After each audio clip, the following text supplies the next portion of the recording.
Well, hello everyone. Welcome to the channel. For those of you who don't know, my name is Leo, and I will be your host today on a little trip through time. A very interesting story of some local people. I mean, I know the George Washingtons and Abraham Lincolns and Devalance Hatfields of the world, they have 1,000 people clamoring to tell their story. But who tells your story? Who tells my story? Well, we do, for one.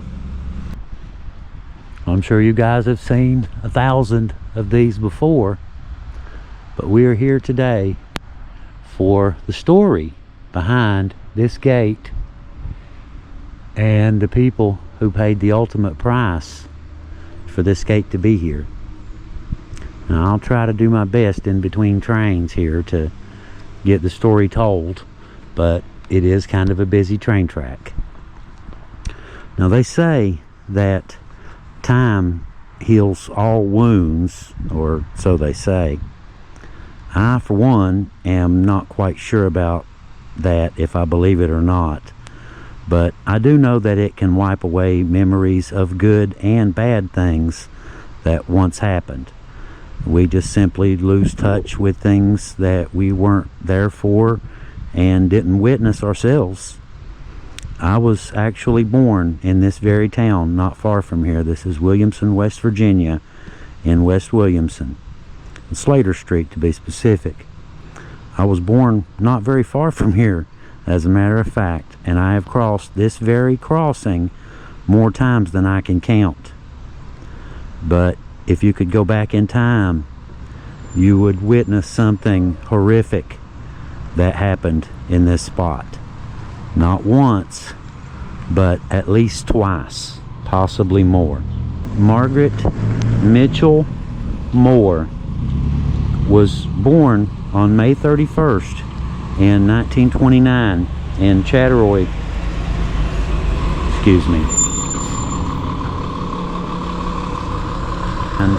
in Chatteroy, West Virginia, just a few minutes from here. She was the daughter of Adam Burt Mitchell and Neza Wheeler. She was married to Dewey Pete Moore, who was the local milk delivery man. You got to remember, this was back in the day. This is when the milkman ran, and she was married to the milkman. Together, they had 3 young children named Donald, James, and Patricia. I'll come back to this after the train leaves. We will continue our story in just a minute after the train leaves. This is why we're here.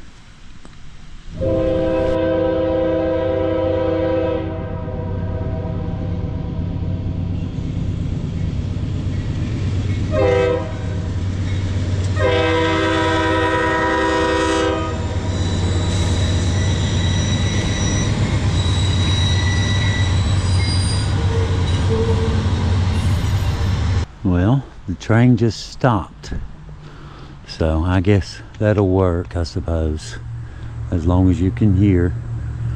And I guess the lights it's doing its thing. But as I was saying, they had 3 young children named Donald, James, and Patricia.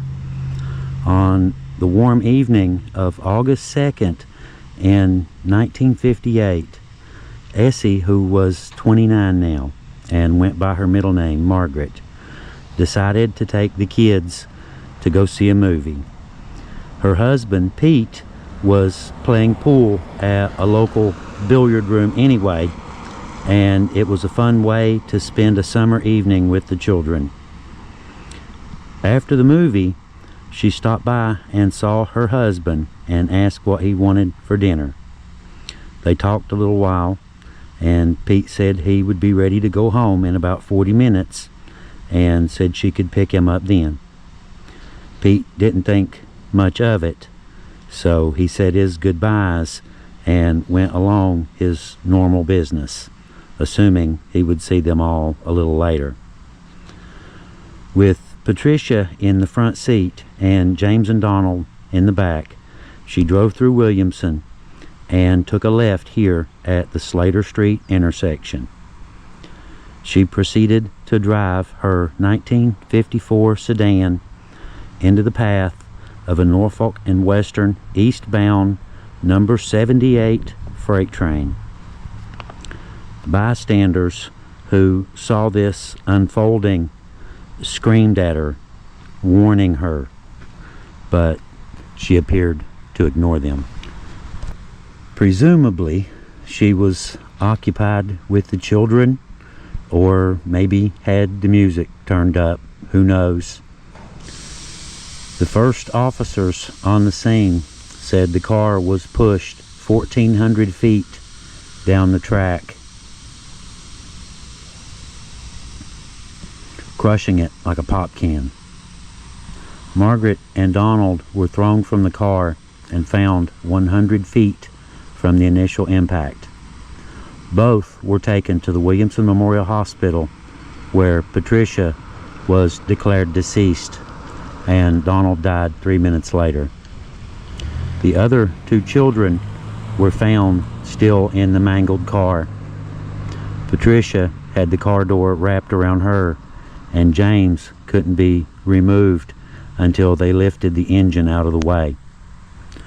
James was taken to the hospital where he had minor injuries and recovered, but Patricia didn't make it. Witnesses said the train applied the brakes but couldn't stop in time. The Slater Street crossing had a light but no bells or gate. All three are laid to rest at the Fairview Cemetery, but we don't know where, and they have no headstone photos. It would be a needle in a haystack to try to find them right now, but we will come across them eventually, I'm sure, as we're still in the process of documenting the cemetery where they are. Pete died about 20 years later and is also buried there.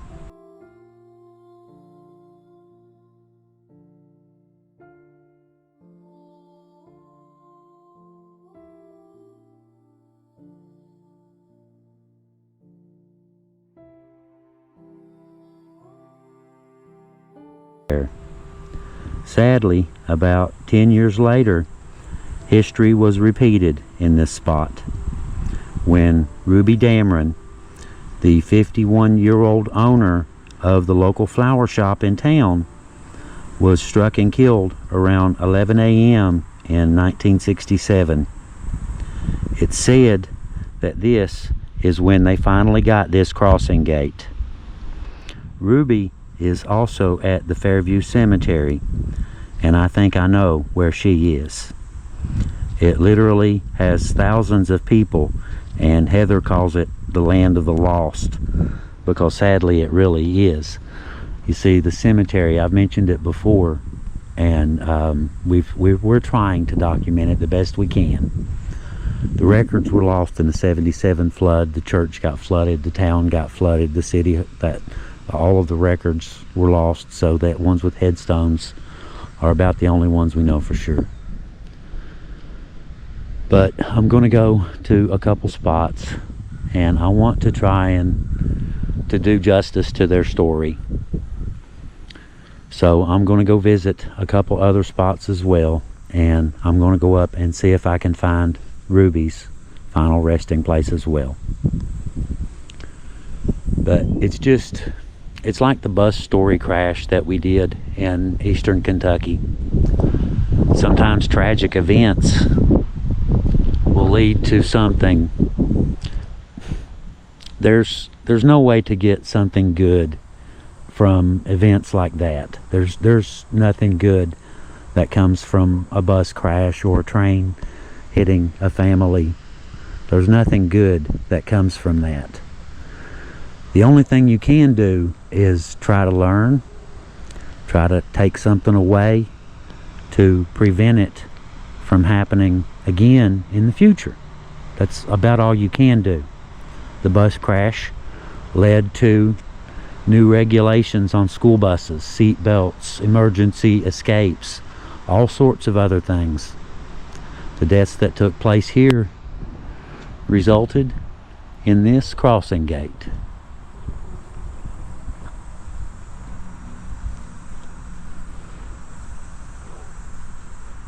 Kind of strange, isn't it?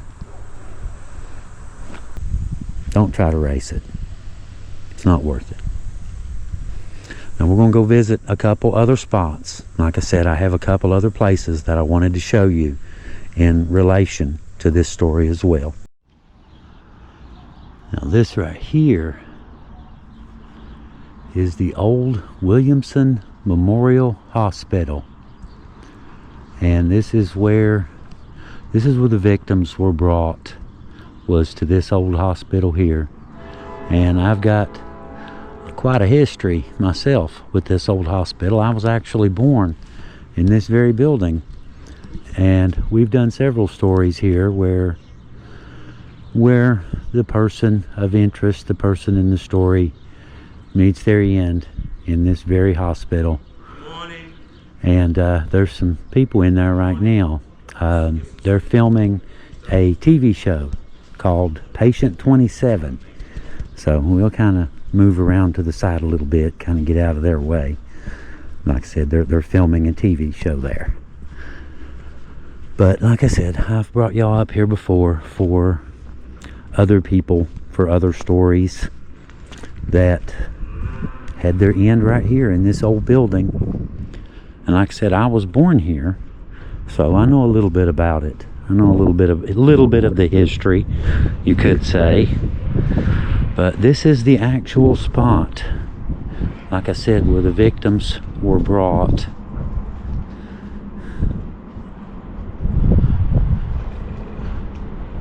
It's a high price to pay for, I mean, I get that things cost money, but that's a high price to pay for a little bit of safety, isn't it?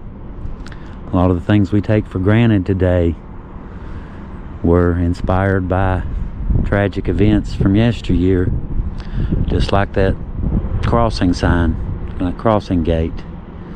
May look totally, like I said, totally innocuous, but there was a high price to pay for it.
Anyway, I just thought I'd bring you guys up here and show you this old building real quick.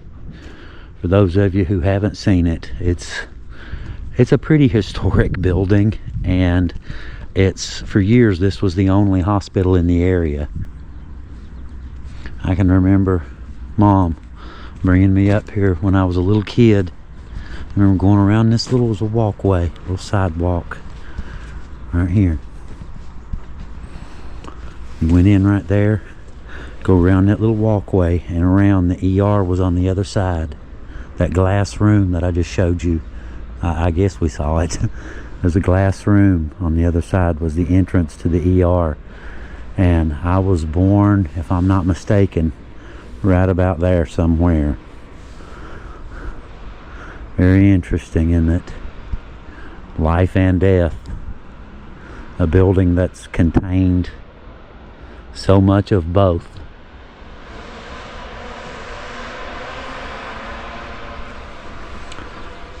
Okay, on to our final stop.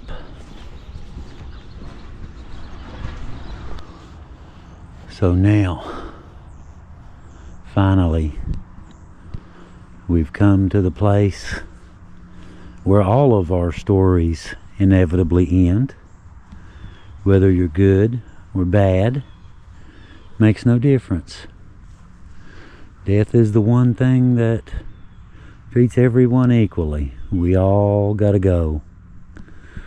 But this is the Fairview Cemetery, and I've showed a couple graves here before. This is kind of a work in progress for Heather and I.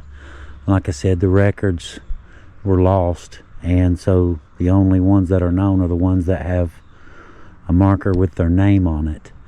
And this spot right over in there, that hillside I've shown before too, that is when I worked here as a summer youth when I was a teenager cutting grass. We were told that that was Pauper Valley.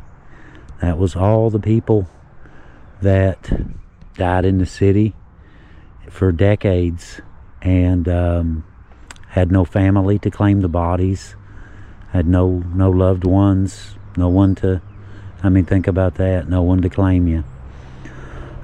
But anyway, there's countless, you can't really even tell it from here, but if you look at it from satellite, I'll include a satellite picture and show you all of the dips. You can't see them. It looks like Swiss cheese over there. And every single one of them are lost. Now, as far as the Mitchell family, they are here somewhere. And it's a matter of time before we run across them, or possibility, maybe one of our viewers might know where the family is buried at. But I do believe that I know where Ruby's at. We've done quite a bit of work down here at this graveyard, Heather and I have. I know where there is a Dameron plot right over here on the other side. So here in a second, we're going to run over there and see if we can't find her grave. At least find the Dameron plot and see if we can't find her grave somewhere within it. But there's quite a few stories here, as with most graveyards.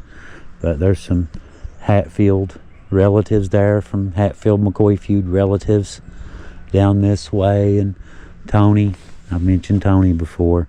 He Congressional Medal of Honor, him and his brother, and then got killed when he came home. But there's a whole bunch of stories.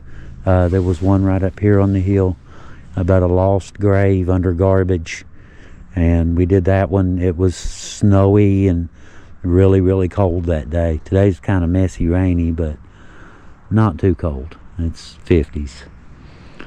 But anyway, I'm gonna jump in the car here in a second, and we're gonna run around the hillside and go see if we can't find the Dameron plot and see if we can find Ruby's grave. Now, you see that big one right there? That is the Dameron family plot.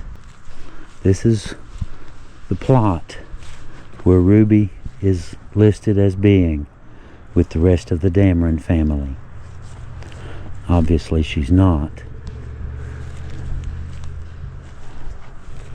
I just happened to see it as I was getting out of the car. She's right up there beside that tree. And I said I thought she was behind the big pines. I was close. She's right over there behind the Mustang. But right here is the rest of the Dameron family. There's a lot of issues with it, but we're getting through it a little at a time. The more stories we do down here, the more we learn, the more we document. Like Dr. Salton right over there, and Ruby right here.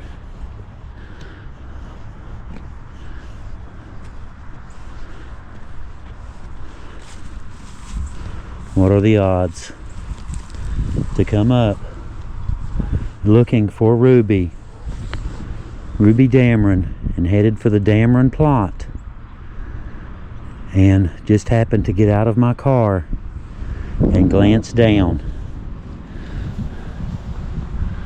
Ruby Dameron, 1909 to 1967. And here she lays. The last victim of that particular intersection. So I'm sure there's lots of dangerous intersections still left all around the country, and of course all throughout the world. But like I said, it's just a shame that someone, so many, an entire family, and Ruby as well, had to go through so much for something as simple as a safety crossing gate. Thank you for coming along. Thank you to all of our supporters and Patreon members and viewers. We very much appreciate you guys. We couldn't come out here and tell you all these stories and remember these people and do what we do without you guys in our corner. Thank you a lot. Anyway, we will see you guys next time. Y'all have a really good day. And Leo out.